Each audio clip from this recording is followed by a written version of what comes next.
This is the Business Storytelling Show with Christoph Trapp.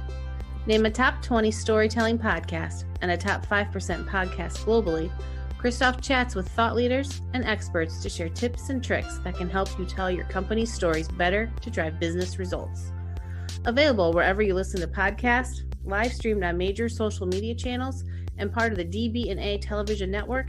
Available on most U.S. television sets and streaming on Roku and Amazon Fire. Here's Christoph with today's episode. Let's go. Let's go, business storytellers. Hey, how's everyone doing? Today we want to talk about the content puzzle. Andi Robinson just published her book, I think a couple weeks ago, or maybe this week, last week. Doesn't make any difference. It's out there now on Amazon.com. You can check it out. But what's a content puzzle? And how do we find the missing piece? Certainly, content is a little bit of a game, right? Like, how do we... I don't admit this too often. I was actually writing an article earlier here, and I just didn't think it was going to work. I didn't think the topic was good. I didn't think I knew enough about it, and I just killed it. Sometimes we do that, and we start a new puzzle, so to speak, I guess. Maybe I shouldn't start with the 1,000 piece puzzle. Start with 100 piece. All right, let's get Andi on the show here. Find out about why she wrote the book. What the heck is the content puzzle, and how do we find that missing piece? Andi, welcome back. Nice to see you, Christoph. Boom. Almost half of the podcast live episodes ago, you were on episode 270, Why a Company Needs a Content Council. So that was, you can check that out, everyone. But tell us about the new book, why that specific topic, and, tell us about who you're trying to reach and who you're trying to help. Yeah, sure. So talking about scrapping projects, I have always had it on my bucket list to write a book. And probably about 10 years ago, I actually started writing a young adult novel. And life got in the way. My kids were younger and I was going to school to get my MBA, and it just kind of fell by the wayside. And last year, early last year, it kind of crept back up in my mind. Like, I kind of want to write a book. And I looked around at a lot of the people that I looked up to in the content marketing industry who had written books. And I thought, you know what? I know a lot about content marketing and I have this unique perspective. And so I could write a book. So I sat down and I started sketching out kind of an outline of what it might look like. And I would write every weekend. I have a full-time job and I do consulting on the side. So the weekends were the best time to write for me. But that's kind of why I decided to write it. And then I think once you put something out into the universe, it becomes real. So I started posting about it on Twitter and some of my other channels that I was writing this book, and then people kind of expected it. So I kind of had to finish it. I mean, that's fantastic to hear. And of course, I see you talk about it. I see people talking about it. So that's always exciting to see. Now, you cover a lot of ground in the book, though. I mean, there's so many different pieces. And sometimes, like, you could write a whole nother book on how to measure content success, right? But let's kind of dive in. I think with section 2, you talk about the psychology of content. And that's always interesting to me because, there's, you have to have a different kind of thinking about what you're doing, why you're doing it. But when you talk about the psychology behind content, how does that work? Are we talking manipulating people, or what's that about? No, it's not about really manipulating people, but it's more about using what we know about psychology and personality types and using that to make our content better. So in that section 2, you're right, in section 1, I kind of cover a lot of ground, a lot of different pieces, and it's meant to be more of a general overview of kind of the pieces of the strategy that you need to have when developing your content marketing or even product marketing strategies.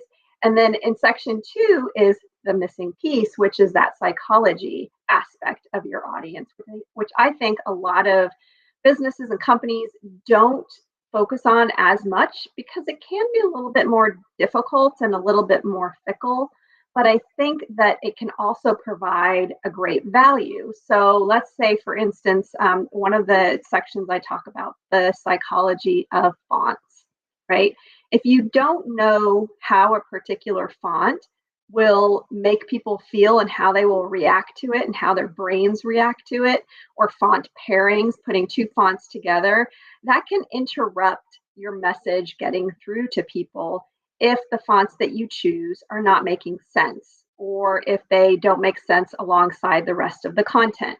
So that's why that psychology aspect can play a big role. And I also say throughout the book, make sure you're working with an experienced graphic designer, because it can be difficult to choose the right fonts, the right colors, the right images that will trigger the right messages in the brains of your audience. So, it's not about necessarily manipulating your audience, although I would argue that marketing as a whole is about making people react and cause action for them. So that is in a way manipulating, but in general, the section about psychology is about knowing your audience at a little bit deeper level.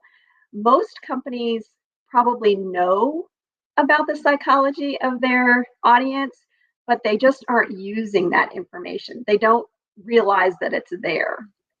So that's kind of why I go over the psychology. I have a background in love of psychology as well, and the human brain, and so it's always really fascinated me.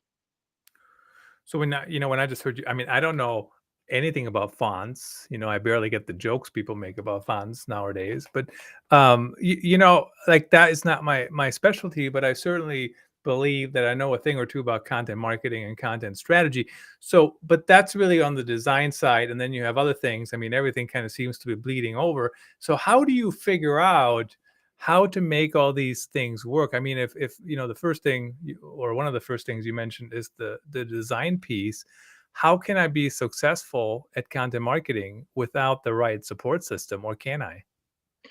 And that's part of what I go into in that first section is about the roles that you need. It's not as easy as people think just to create content and put it out there if you want it to be successful. So you need people who are focused on each of those different aspects, whether it be creative, research, strategy, messaging, all of those things that you need to put the puzzle together to create the picture that you want to show to your audience. So you do need that support system.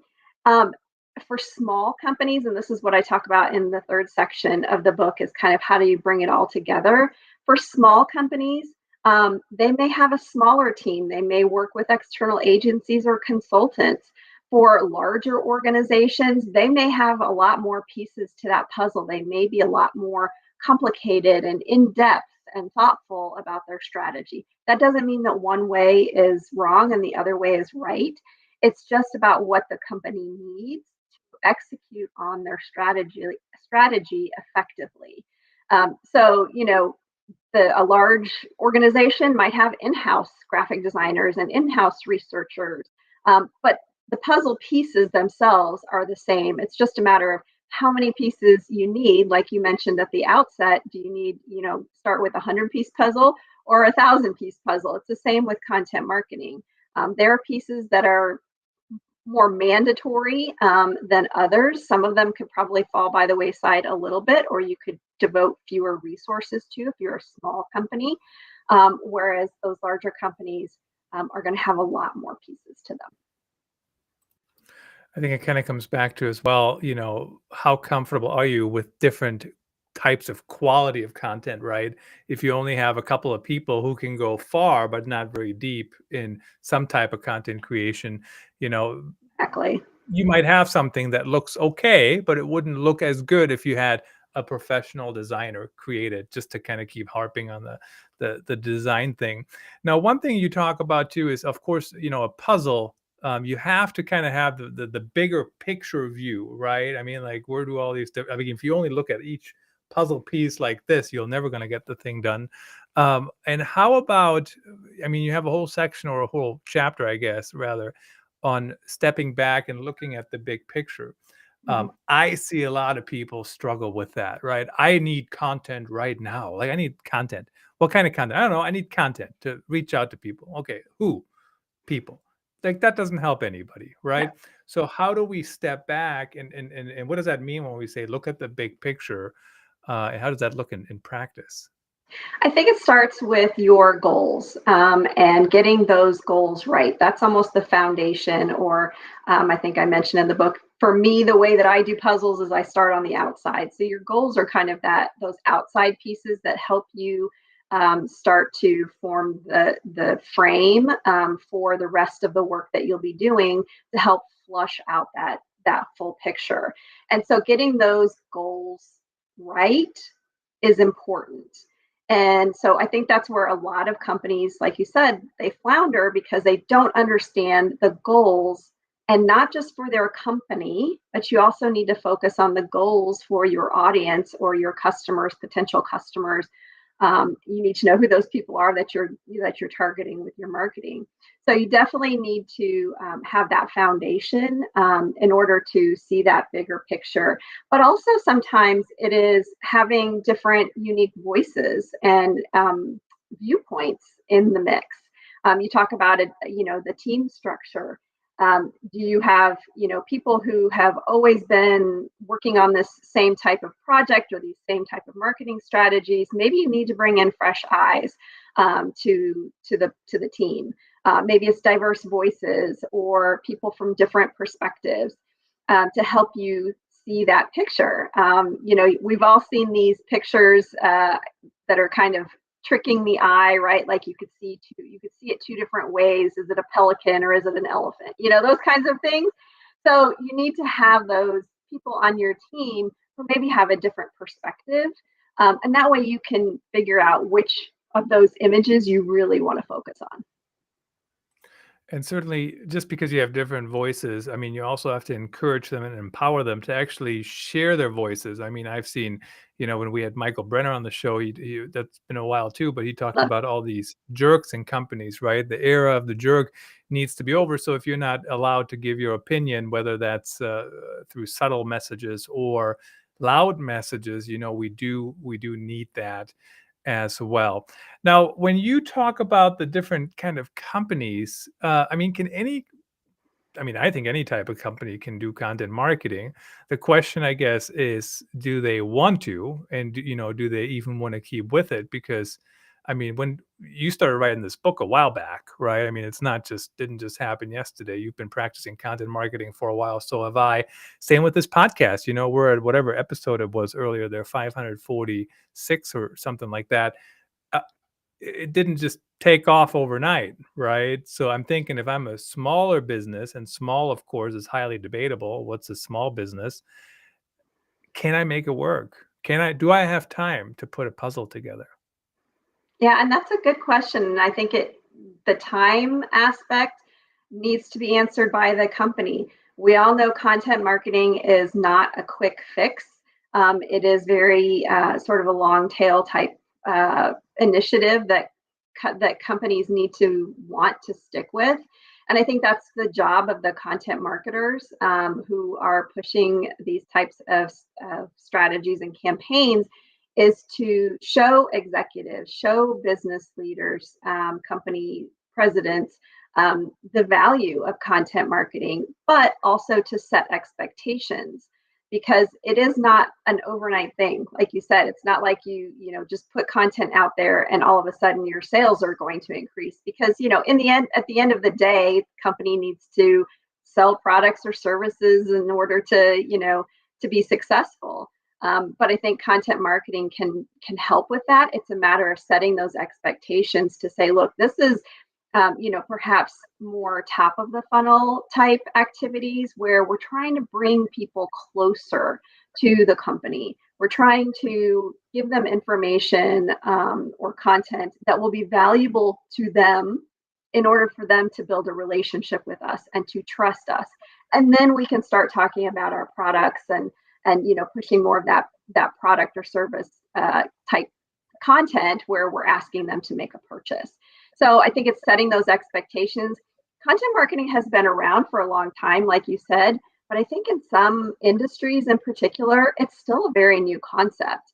I work, as you know, in a very large global company by day, and then by night, I work with small businesses here in the Indianapolis area on their marketing strategies. Some of them are more open to weaving in content marketing alongside their other types of marketing.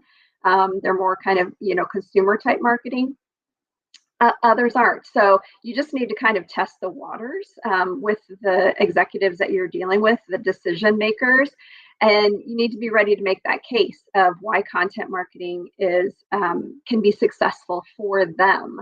There is lots of data out there. There's lots of studies. CMI has done a lot of studies. All kinds of organizations have done studies around the effects of content marketing and how beneficial it can be for organizations. So again, I think it's the role of the content marketer to tell that story and get executives buy-in. Yeah, absolutely, and certainly it takes some time. But there's way more hacks today to do content than there used to be. I mean, just think about what we're doing right now. I mean, this would not have been as easy as it is today, 10 years ago, or maybe even 5 years ago. I don't know how old Restream is, but Switcher Studio came around in 2014, so that's only like 8 years ago. Now let's talk about the roles you need a little bit. And I always, my favorite story still when it comes to roles, I was speaking at a conference and I said, who on your team should be the analyst? And they were all thinking, I'm like, well, maybe this person or that person, like they were trying to basically add it to another person's job. And then I said, who on the team should be the writer? And everybody said, well, the writer. I'm like, what's different between the writer and the analyst? Like, why don't you just say the intern or whatever? So, but what roles do we actually need on a team to even start? I mean, let's say, pick not a huge business that has an unlimited budget. I know nobody has that in theory, but what roles do you truly need to get started with a content marketing team? So there are a couple that I think are more mandatory than others. The first is this more kind of high-level strategy type person, and that's a person who can see across all of the steps of the process. And they're more of that kind of taking a step back kind of person. They're looking at it from 9,000-foot view to see how all the pieces are fitting together and checking off all the boxes in each appropriate step. So I think that's one role that you definitely need to have. The other obviously is some sort of writer or message type person who understands the business very well and can write those messages, write the content, whether it be social posts or articles, blog posts. And some might argue those are two different roles as well. Writing for social is very different than writing for an article or blog post that's 1,000 words long. So that may come into play when you've got those larger organizations. But for a smaller organization, a writer who really understands the business and the messages that you're trying to get across. And then, of course, that creative or graphic design type role is always beneficial that you would need because, again, going back to the psychology, it's not just as easy as kind of slapping things together and saying this is going to work, right? You need to be able to understand what elements work together, what colors work together. Do the colors that you're using exude the emotion and that you're trying to get across to your audience? So things like that. What type of creative is best for which channel? All those types of things are something that a graphic designer would need to weigh in on. And if you're doing video, that might be another graphic designer type because designing for video is very different than designing static assets. So those are kind of, if you're just doing the bare bones, those are the types of roles that I would have. I would also add a caveat on there that if you really want to be successful, you need somebody who's going to do your analytics. And that is another very high, skilled type person that you would need, depending on what platforms you're pushing your content out through. You need somebody who can understand analytics and understand how to make adjustments based on those analytics. Now, again, if you're in a larger organization, There are, definitely more roles that you can add into the mix, whether that be project managers or researchers. If you're, looking to do a lot of research, there's several other types of roles. Maybe somebody who's managing the tools that you're using, campaign management, those types of things. But those are the bare minimum roles that I would think you would need. It always drives me crazy when I see a job posting that says, hey, we need somebody who can do 5 of these things. You're never going to find one person who can adequately do, many different things within the marketing cycle. I find it interesting, the analyst, and I'm 100% in agreement with you. So we don't have to debate that topic specifically right now, but um, I think it's so necessary too, because whether or not I have somebody who's really looking at my goals of content performance or not, I want my content to perform, right? So I'm not an unbiased party to anything, right? So if I'm looking at my own metrics, certainly I can do that. But the more complicated it gets, the more likely, we'll just put it that way, people are to only find the good stories, right? But if you have an analyst who can say, here's what we're seeing, here's what's working, here's what's not working. And the other thing too is an analyst, should be able to figure out what's set up incorrectly, what's set up correctly. And I've actually been in a situation where the numbers were going up, and you know what? They were going up, but they were not going up at the pace that they were looking to be going up. But the people in charge of the analytics and the setup couldn't figure out how to set up correctly. I mean, that's really what it boiled down to. So why would I argue that, right? Like, I'm not the expert. So 100% agree with you on that. But talk about for a minute here too, what does the strategy person do? And I'm certainly a big believer in thinking time and whatever, but is that why we have so many meetings? Because the strategy people just set up meetings so it looks like they're busy? Or like, what does a strategy person do in their day? Do you know what I mean? That's my question. So I would describe a strategy person in my mind as a very knowledgeable, like a 10 times more knowledgeable about the business and process person than the project manager. So project manager will keep things moving along, make sure everybody's in the right meetings, and making sure that deadlines are met and things like that. So I see a strategist as like multiple versions more than that project manager type role, because they are seeing across everything just like a project manager, but they understand why things are happening the way that they're happening, and if adjustments need to be made, and they're making those adjustments. So for instance, let's say you're working on a campaign, you've developed your goals, you have your messages in place, and you start developing creative. Everybody's like, oh yeah, this creative is great. It looks great, it's the right format, etc. That strategist type role can say, wait. This content does not align back to our goals or back to our messaging. So instead of being in silos throughout the process, that strategy person can see across the entire, front to end of that process and make adjustments. They're kind of, think of them maybe as a spider. They're weaving the web together of all of the whole strategy, making sure that all of the pieces connect and there are no loose strings. Yeah, and that's a skill in itself because the communication skill, it's what I was thinking about, because at the end of the day, a strategist, yes, how would it work without him? I mean, effectively and efficiently, but they also need people to help them, right? So that's a whole communication skill, I think, that people need to learn on how do we talk to each other, how do we, how do we move things forward, even if we just spend the day creating something that has nothing to do with what our goal is. Andi, of course, your book, you can get that on Amazon.com. In the last minute here, tell me, how do people connect with you? Do you take clients? How does that look? Yeah, so they can connect with me. I am at Hijinks Marketing, which is the name of my consulting business, across all platforms. I'm on TikTok, Instagram, Twitter, Facebook, LinkedIn. You can look me up, Andi Robinson, and connect with me. Just let me know that this is where you saw me speak.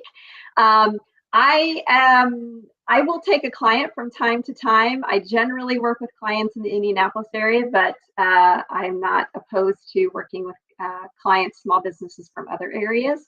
But yeah, so that's how you connect with me everywhere online.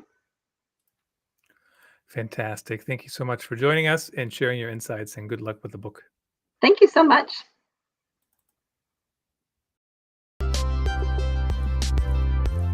That's a wrap.